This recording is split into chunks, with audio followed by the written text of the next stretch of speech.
She was older, a widow with a laugh that could disarm the rain itself. I only meant to offer her company for a walk, but when she whispered, "Careful, I might make you my secret," I realized I was already hers. The rain had been steady all afternoon, the kind of rain that softened the edges of the world and made time feel slower. I ducked into a little coastal café more for shelter than for coffee, shaking the water from my jacket as the bell above the door chimed. The warmth of the room met me at once. The low hum of conversation, the faint hiss of the espresso machine, and the comforting scent of roasted beans mingling with the damp freshness that clung to me from outside. And then, I noticed her. She sat near the window, framed by the pale gray light of the storm. A woman. Not just beautiful in the way people notice at first glance, but graceful, composed, with the kind of presence that makes the rest of the room fade. Her dark hair fell loosely around her shoulders, slightly curled at the ends from the mist outside. In front of her was a book, its pages resting open, though her eyes weren't on it in that moment. They were on me. I nearly ruined everything in the first 10 seconds. As the door swung shut behind me, I stepped forward too quickly and clipped the edge of a small table. Her coffee cup wobbled dangerously. She reached for it at the same time I did, and for a split second our hands almost collided above the porcelain. The cup steadied, and she let out a laugh, low, warm, unguarded. "Careful," she said, her eyes sparkling with mischief. "You nearly declared war on my cappuccino." Heat rose in my face, but her tone wasn't sharp. It was playful, inviting. I stammered an apology, and she waved it off with the smallest flick of her wrist. The moment might have ended there. I could have ordered my drink and retreated to some corner, keeping her memory as just another fleeting impression. But something about the way she looked at me, curious, as if she'd caught a glimpse of something unexpected, kept me near. I ordered my coffee and, without thinking too hard about it, sat at the table just beside hers. Not too close, not invasive, but close enough to feel her presence. She returned to her book, though every so often her gaze lifted over the rim of the page, studying me with quiet amusement. I pretended to focus on my drink, though I was painfully aware of her nearness. The soft rustle as she turned a page, the subtle perfume of rain still clinging to her scarf, the occasional smile that curved her lips like a secret she hadn't yet decided to share. When our eyes met again, it was she who spoke first. "Storms have a way of trapping people in unexpected places," she said, closing her book gently. There was no accusation in her words, only an opening. And as I nodded, answering something about how the rain had cornered me into the café, I realized I didn't mind being caught here. Not with her. The storm showed no signs of passing. Raindrops streaked the windows in silvery ribbons, blurring the outlines of the street outside. The café had thinned a little, a few patrons leaving with umbrellas raised against the downpour. But she and I remained, two strangers who had yet to decide if fate had truly crossed our paths, or if it was only coincidence. Her book lay closed on the table now. She rested her chin lightly against her hand, her elbow propped as though she were half curious, half amused by me. It was she who broke the silence. "You don't strike me as the type who gets stranded easily," she said. I smiled faintly, unsure what she meant, though the tone was playful enough to invite honesty. "Maybe not stranded, just delayed. Besides, I don't mind when life slows me down like this." She tilted her head, the faintest arch of a brow.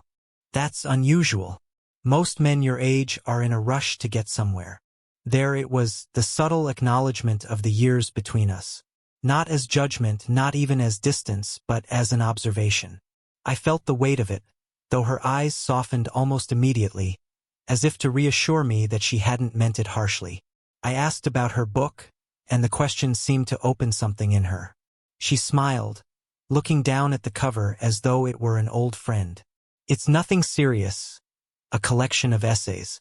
But I like words that feel lived in, not polished." Her voice carried a steadiness, like someone used to both silence and conversation. Someone who had learned to live with the echoes of memory. Before I could frame a reply, she went on. "My husband used to tease me about it, said I preferred books that sounded like journals, as if I were eavesdropping on a stranger's thoughts.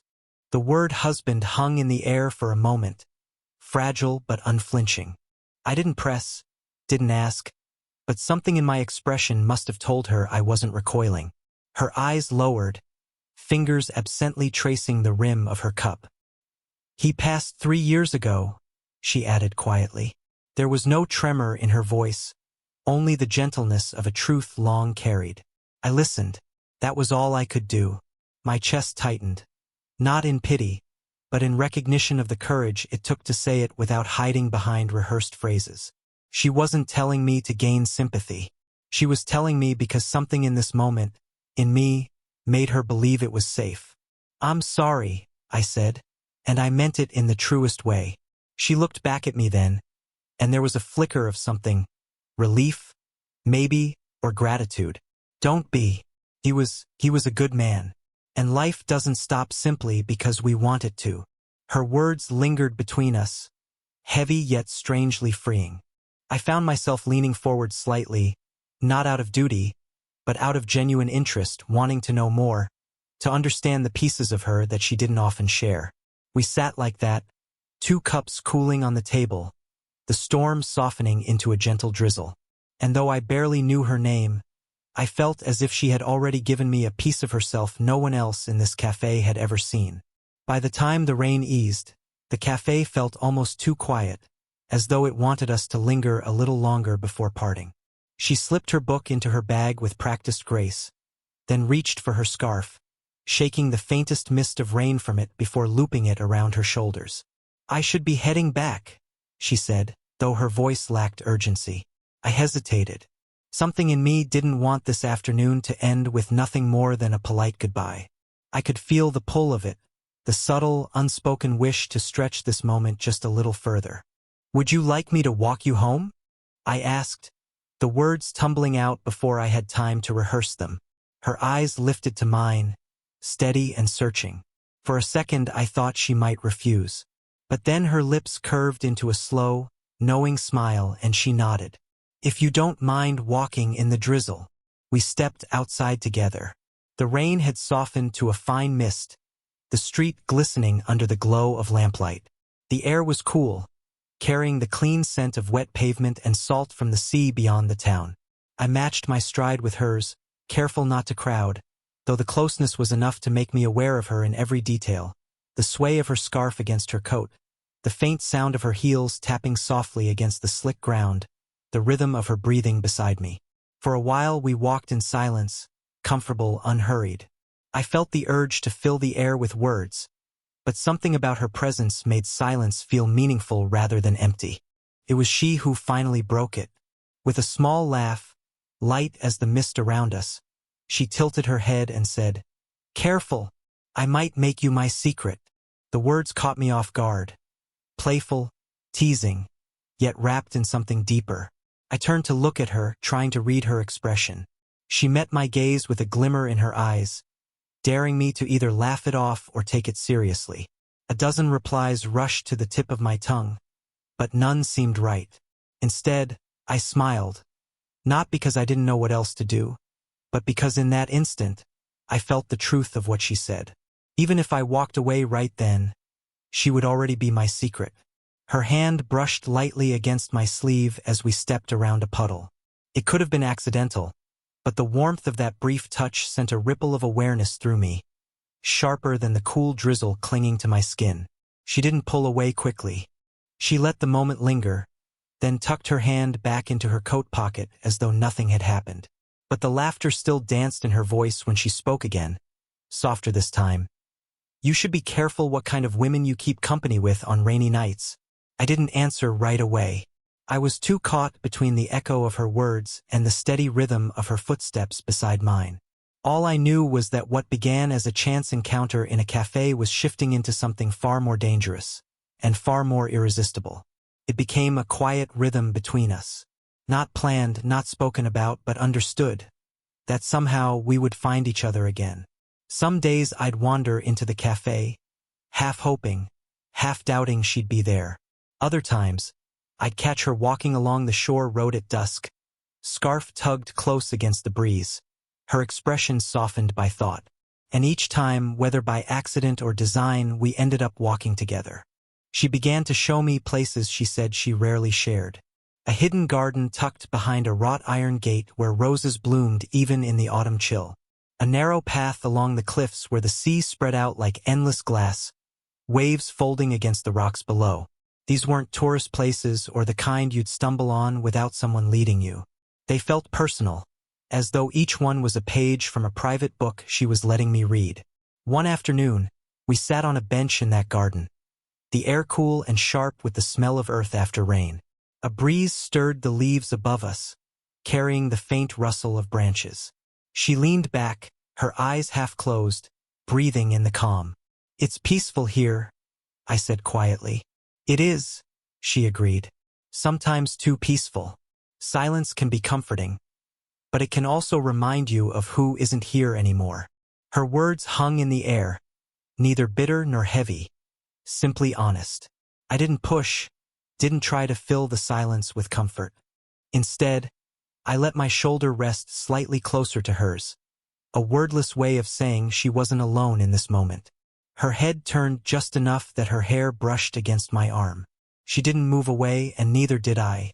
The closeness wasn't dramatic, no grand gesture, but it carried a weight that made my chest tighten. I could feel the warmth of her presence even through the space between us, as if some invisible thread had been drawn. We sat like that for a long while, watching a sparrow hop along the garden path.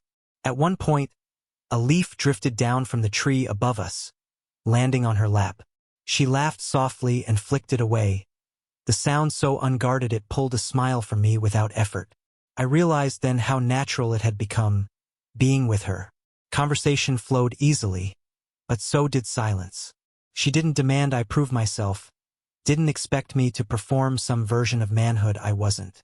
She simply let me be, and in return I found myself wanting to be near her more than anywhere else. When the church bells in the distance rang to mark the hour, she finally stirred.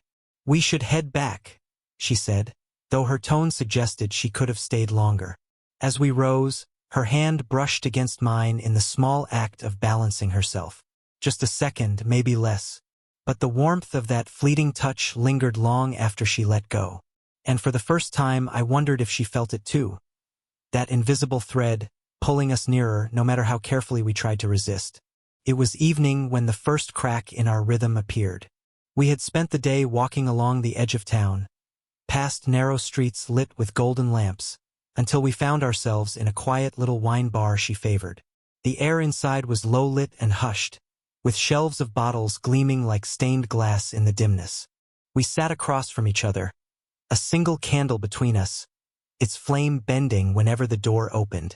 Her glass caught the light as she turned it in her hands, not drinking, just thinking.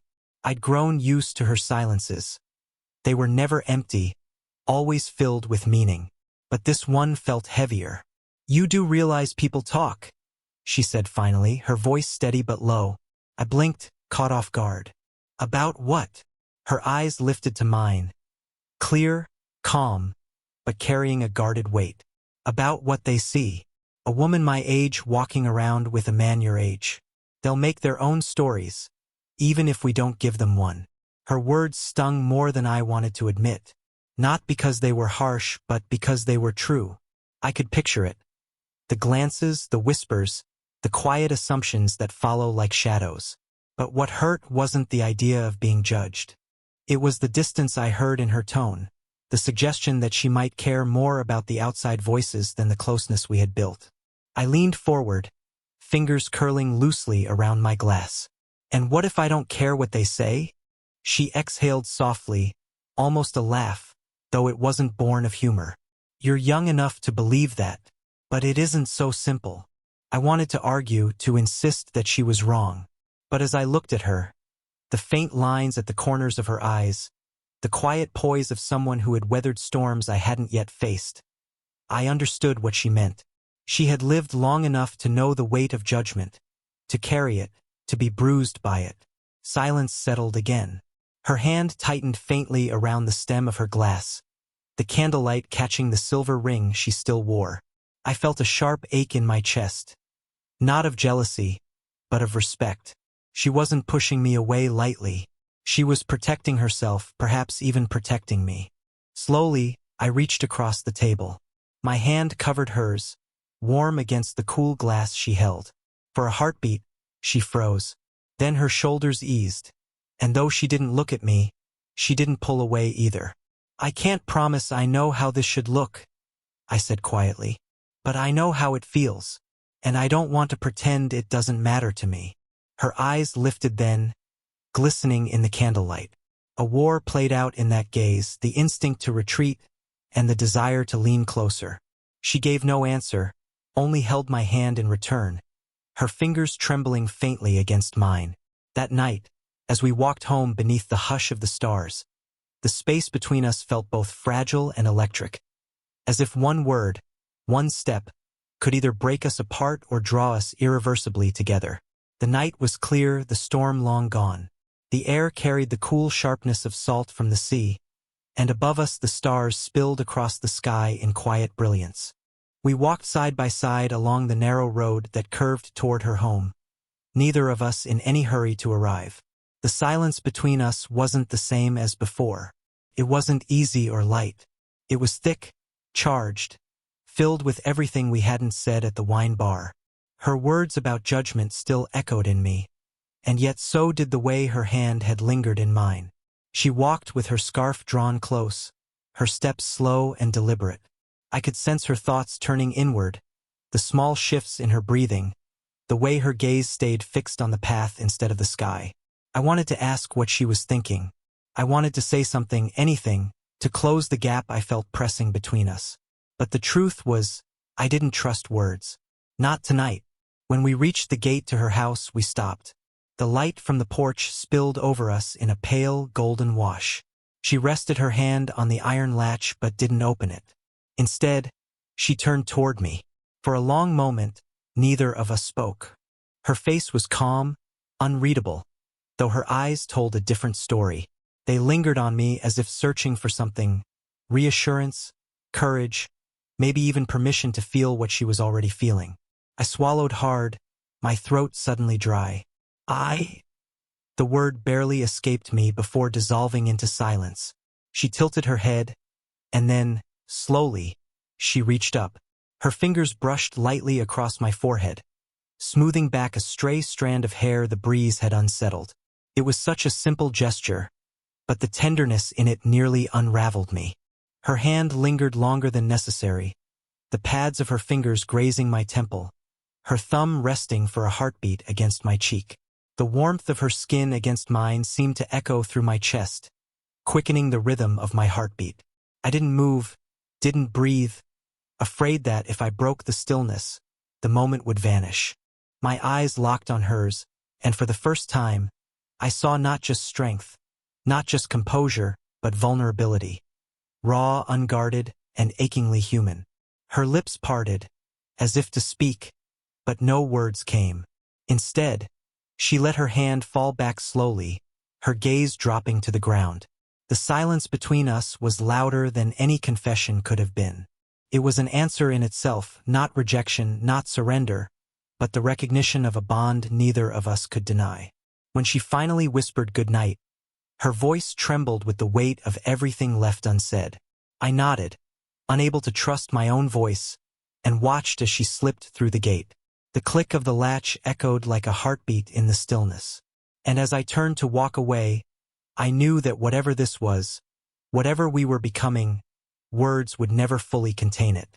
The days that followed were quieter, yet heavier with meaning. We didn't speak of what had happened at her gate, the way her hand had lingered on my face, the silence that had been louder than any words. But something between us had shifted. Our conversations carried a softness now, our silences a depth that made even the smallest glance feel weighted with unspoken truth. One late afternoon, the kind where the sun folded itself into shades of amber and rose, we found ourselves back in the little coastal café where it all began. The storm had long since passed, but the memory of that first meeting clung to me as I held the door open for her. She smiled faintly as we sat by the same window, the light spilling over her features in warm hues. Her scarf slipped from her shoulders, and for once, She didn't seem guarded. Instead, there was a calmness in her expression, as though she had decided something. "You remember what I told you that night?" she asked, fingers idly circling the rim of her cup. My chest tightened. Of course I remembered. "Careful, I might make you my secret." The words had lived in me since the moment she spoke them, haunting and playful all at once. I nodded, my voice quiet. "I remember." Her eyes lifted to mine, steady now, no longer searching for courage but holding it. "I think I meant it more than I realized." I leaned closer, my heart hammering. "And now," her lips curved into that familiar, knowing smile, but this time there was no hesitation behind it. "Now I mean it still. You don't have to be anything else or anyone else except mine. Even if the world never knows, I'll know." The weight of her words settled into me, not as a burden but as an anchor. I reached across the table, my hand finding hers. Her fingers slipped into mine with an ease that felt inevitable, as if this had been waiting for us all along. We didn't kiss, not there, not then, but the touch of her hand in mine was more intimate than any kiss could have been. Her thumb traced a slow circle against my skin, and I felt the quiet certainty of her choice. As evening deepened, we walked together once more. This time, when we reached her gate, she didn't pause with hesitation. Instead, she turned to me, her expression soft, almost mischievous. "Careful," she whispered again, though her tone was lighter now, filled with warmth. "I might make you my secret." I smiled, leaning close enough that my voice was only for her. "Then keep me. I won't resist." Her laughter, that same low, disarming laugh that had first drawn me in, rose into the night air. She slipped her hand back into mine, steady, sure, and together we stepped through the gate. And in that quiet, golden moment, I knew the secret wasn't something hidden away. It was something cherished, carried between us. A secret not of shame, but of love. Sparkles, if this story touched you, don't forget to like the video and subscribe for more slow-burn romance stories. And tell me in the comments, do you believe some secrets are worth keeping, if they mean holding on to love?